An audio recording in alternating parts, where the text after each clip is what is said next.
नमस्कार प्रिय विद्यार्थियों, स्वागत है आपका वीकेएस फिजिक्स एकेडमी में। आज हमारा लेक्चर नंबर 2 है, यूनिट है फर्स्ट और अपनी बुक है quantum physics. BSc third year और बीएससी बीएड थर्ड ईयर्स के अंदर भी लगती है। ये टॉपिक्स जो मैं करवा रहा हूँ ये दोनों क्लासेज में लगती हैं, चाहे वो इंटीग्रेटेड हो और चाहे वो जनरल बीएससी हो। तो इससे पहले वाली वीडियो में हमने देखा था कि क्वांटम सिद्धांत का विकास कैसे हुआ, उसका उद्भव कैसे हुआ और चिरसम्मत सिद्धांत है वो क्यों फेल हो जाता है। और ये जो क्वांटम फिजिक्स है इसका उद्भव होने के लिए, इसका विकास होने के लिए कुछ प्रयोग किए गए जिनके आधार पर ये बताया गया कि चिरसम्मत सिद्धांत से उन चीज़ों को हम नहीं समझा सकते, कुछ नए नियमों के आधार पर उनको बता सकते हैं और उनको नाम दिया गया क्वांटम फिजिक्स, क्वांटम थ्योरी का। तो आज हम बात करेंगे कि वो कौन से नियम थे जो चिरसम्मत सिद्धांत पर आधारित थे और वो ब्लैक बॉडी के बारे में जो प्रैक्टिकली बातें हैं, वो वक्र हैं, ग्राफ है, स्पेक्ट्रमी ऊर्जा वितरण है, उसको समझाने में वो असफल रहे। और कौन सा नियम था जिसने सबसे पहले ब्लैक बॉडी को पूर्ण रूप से परिभाषित किया, अपने नियम के, अपने तरीके के हिसाब से उसको डिफाइन किया। ये जो बातें हैं, ये जो नियम है हमने पहले भी पढ़े हैं। सेकेंड ईयर में ब्लैक बॉडी रेडिएशन का जो चैप्टर लगता है, यूनिट लगती है 5 number, kinetic theory of matter gases, जो अपना और थर्मोडायनेमिक्स की बुक है उसके अंदर लगती है। उसमें मैंने आपको अच्छे से करवाए थे। सभी अपने जो नियम थे उनका डेरिवेशन हमने किए थे। वीन का विकिरण नियम हो, चाहे रेले जीन्स का नियम हो, चाहे स्टीफन वोल्टेजमान नियम हो, काफ़ी सारे नियम हमने पढ़े थे। तो यहाँ पर हम कुछ शॉर्ट चीज़ें लेके चलेंगे क्योंकि हम वो डेरिवेशन यहाँ पे नहीं करेंगे, वो हमने सेकेंड ईयर में पढ़ लिए हैं। यहाँ पर हम नई बातें जो हैं, जो हमें कुछ अलग तरीके से बताना हो, उनके बारे में अध्ययन करेंगे और हम मोस्टली उन नियमों पे ज़्यादा फोकस करेंगे जिनसे क्वांटम फिजिक्स का उद्भव हुआ है। तो सबसे पहला आता है अपना वीन का विकिरण नियम। इसकी असफलता के कारण देखिए। असफल तो इसलिए कि ये चिरसम्मत सिद्धांत पर आधारित था, यानी इसमें जो इसका जो नियम है वीन का विकिरणों से संबंधित जो नियम दिया गया वो चिरसम्मत सिद्धांत पर आधारित था। वो ब्लैक बॉडी रेडिएशन के बारे में सही तरीके से उसकी जो प्रैक्टिकली बातें हैं उसको नहीं प्रूफ कर पाया, उससे मेल नहीं खा पाया, इसलिए ये उसको बताने में बिल्कुल फेल रहा। तो यहाँ पर आप देख सकते हैं कि वीन विकिरण नियमानुसार ई लैम्डा डी लैम्डा, ई लैम्डा आप जानते हैं स्पेक्ट्रमी ऊर्जा होती है आपकी, डी लैम्डा वेवलेंथ के पदों में है, ए लैम्डा की -5, ई की -a/λt डी लैम्डा। इन सभी से आप परिचित हैं कि स्मॉल ए क्या है, एब्जॉर्प्शन है, कैपिटल ए क्या है, ये कर्षणिका के लिए एब्जॉर्प्शन गुणांक है। ये सभी बातें हमने सेकेंड ईयर में भी पढ़ चुके हैं। तो ये रिलेशन है वीन का। यह नियम केवल लघु तरंगदैर्घ्य के विकिरण के लिए ही कर्षणिका विकिरण के ग्राफ से मेल खाता है, दीर्घ तरंगदैर्घ्यों पर यह असफल रहता है।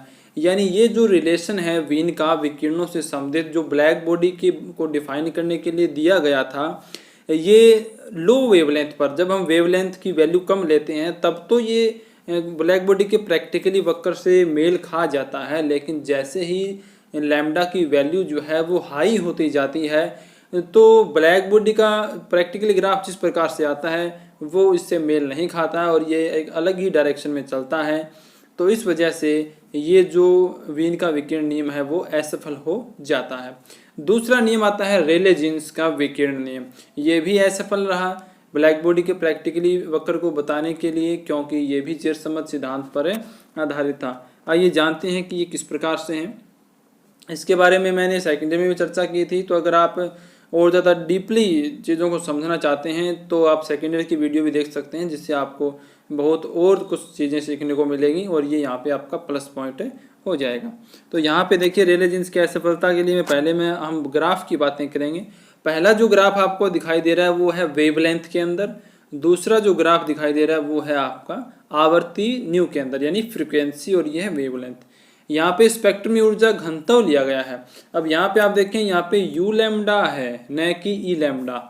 यहाँ पे ऊर्जा घनत्व की बात आ गई। ऊर्जा घनत्व आप जानते हैं कि ऊर्जा बटे आयतन होता है, प्रति इकाई आयतन के अंदर उपस्थित जो ऊर्जा है वो ऊर्जा घनत्व कहलाती है। तो यहाँ पर ये वेवलेंथ के रिस्पेक्ट में है, तो यहाँ से इसको यू लैम्डा दिखाया गया है और ये हम सेकेंड ईयर में सारी डेफिनेशंस पढ़ चुके हैं। ये जो आपको रेड कलर की जो वक्र दिखाई दे रहा है ये तो इसका प्रैक्टिकली वक्र है जो ब्लैक बॉडी के लिए है प्रैक्टिकली। और रेले जीन्स का वक्र आप देख सकते हैं, यहाँ पे आप देखेंगे तो इस प्रकार से रेले जीन्स जो है वो ये कहते हैं कि जब वेवलेंथ की वैल्यू ज़्यादा होती है, हाई होती है, तो ऑलमोस्ट जो ब्लैक बॉडी का जो वक्र है उसके संगत ये चलता है रेले जीन्स का वक्र। लेकिन जैसे ही लो वेवलेंथ की बात आने लगती है तो रेले जीन्स नियम के अनुसार ये जो यू लैम्डा की वैल्यू है वो लगातार बढ़ती ही रहती है। लेकिन प्रैक्टिकली ये क्या होना चाहिए था, एक पीक लेके और वापस से डाउन आना चाहिए था, और किसी लैम्डा इक्वल टू 0 पर ये यू लैम्डा का मान है वो भी 0 हो जाना चाहिए था। लेकिन ऐसा नहीं होता, रेले जीन्स का जो नियम है उसके हिसाब से ये लगातार बढ़ता रहता है, इसलिए ये यहाँ पे फेल हो जाता है। अब आप ये देखेंगे कि अभी जो हमने एक लाइन पढ़ी थी वो वीन की थी, और वीन में भी इसका अपोजिट है। वीन में क्या होता है, वीन विकिरण नियम में लो वेवलेंथ पर तो मेल खाता है लेकिन हाई वेवलेंथ पर मेल नहीं खाता, जबकि रेले जीन्स में हाई वेवलेंथ पे मेल खाता है वक्र प्रैक्टिकल के साथ, लेकिन लो वेवलेंथ पर मेल नहीं खाता। और आप अब जानते हैं कि जो आवर्ती है वो लैम्डा के व्युत्क्रमानुपाती होती है। न्यू व्युत्क्रमानुपाती 1/लैम्डा होता है, यानी v बराबर n कहें आवर्ती को, या यहाँ पे मैं न्यू कह रहा हूँ तो या आप न्यू भी कह सकते हैं, v बराबर n लैम्डा या v बराबर न्यू लैम्डा। ये बहुत चर्चित डेरिवेशन है, 9th क्लास में आ जाता है, आप इसके बारे में जानते हैं। ये रिलेशन है आवर्ती का वेवलेंथ के साथ, और यहाँ पे है वेलोसिटी। अगर यहाँ पे लाइट वेलोसिटी की बात करेंगे तो c आ जाएगा। तो यहाँ पे आप देख सकते हैं कि जो आवर्ती के अंदर जो ग्राफ है वो लो फ्रिक्वेंसी के ऊपर, लो आवर्ती पे तो मेल खाता है, लेकिन जब बात करें हाई फ्रिक्वेंसी की, जैसे जैसे फ्रिक्वेंसी की वैल्यू बढ़ती जाती है ये ग्राफ जो है वो इसके साथ साथ वेरी नहीं होता, ये स्ट्रेट ऊपर की ओर बढ़ता है। तो चाहे आवर्ती के पदों में लें चाहे वेवलेंथ के पदों में लें, ये रेले जीन्स का जो विकिरण नियम है इस हिसाब से जो ग्राफ है वो प्रैक्टिकली ब्लैक बॉडी रेडिएशन का जो ग्राफ है उससे मेल नहीं खाता है। तो रेले जीन्स के अनुसार यू न्यू डी न्यू बराबर 8 pi nu square KT upon c की क्यूब डी न्यू। ये आवर्ती के पदों में रेले जीन्स का नियम है, और इस नियम को हमने ड्राइव किया था सेकेंड ईयर के अंदर, ये कि किस प्रकार से हमें प्राप्त होता है। तो इसका डेरिवेशन अगर आप देखना चाहते हैं तो सेकेंड ईयर की प्लेलिस्ट में, ब्लैक बॉडी रेडिएशन की प्लेलिस्ट में आपको मिलेगा वीडियो, आप वहाँ पे जाके देख सकते हैं।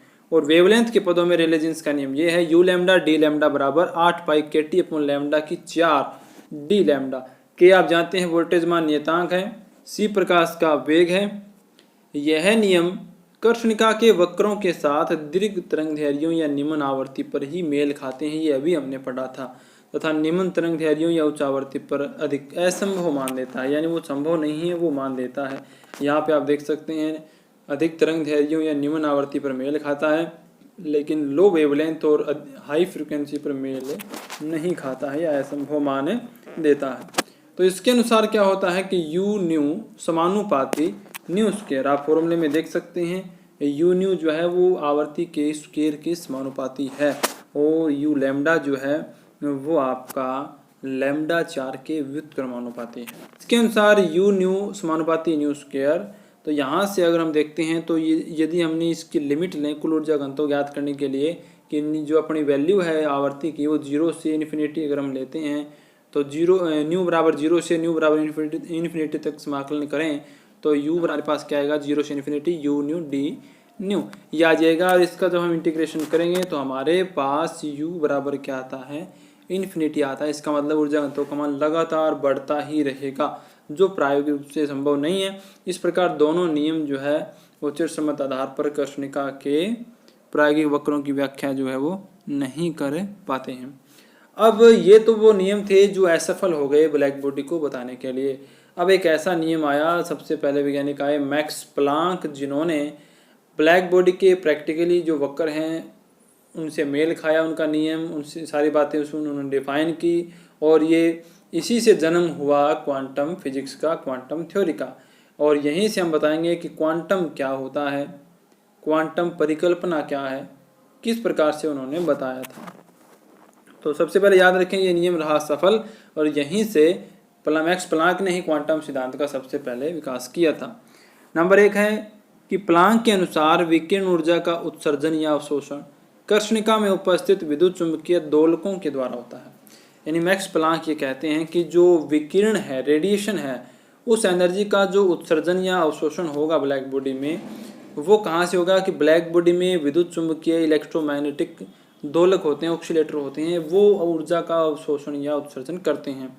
इन दोलकों से विकिरण ऊर्जा का उत्सर्जन या अवशोषण विविक्त मात्रा में होता है। विविक्त का मतलब है बंडल्स के रूप में, टुकड़ों के रूप में, लगातार नहीं होता। यानी एक पैकेट टाइप, जैसे आपने फोटॉन्स के बारे में पढ़ा है, जैसे आपने आवेश के बारे में पढ़ा है कि इलेक्ट्रॉन का आवेश जो है वो न्यूनतम आवेश होता है। अगर किसी दूसरी बॉडी पे आवेश ट्रांसफर होगा वो तो 2 इलेक्ट्रॉन, 3 इलेक्ट्रॉन, 4 इलेक्ट्रॉन के बराबर होगा।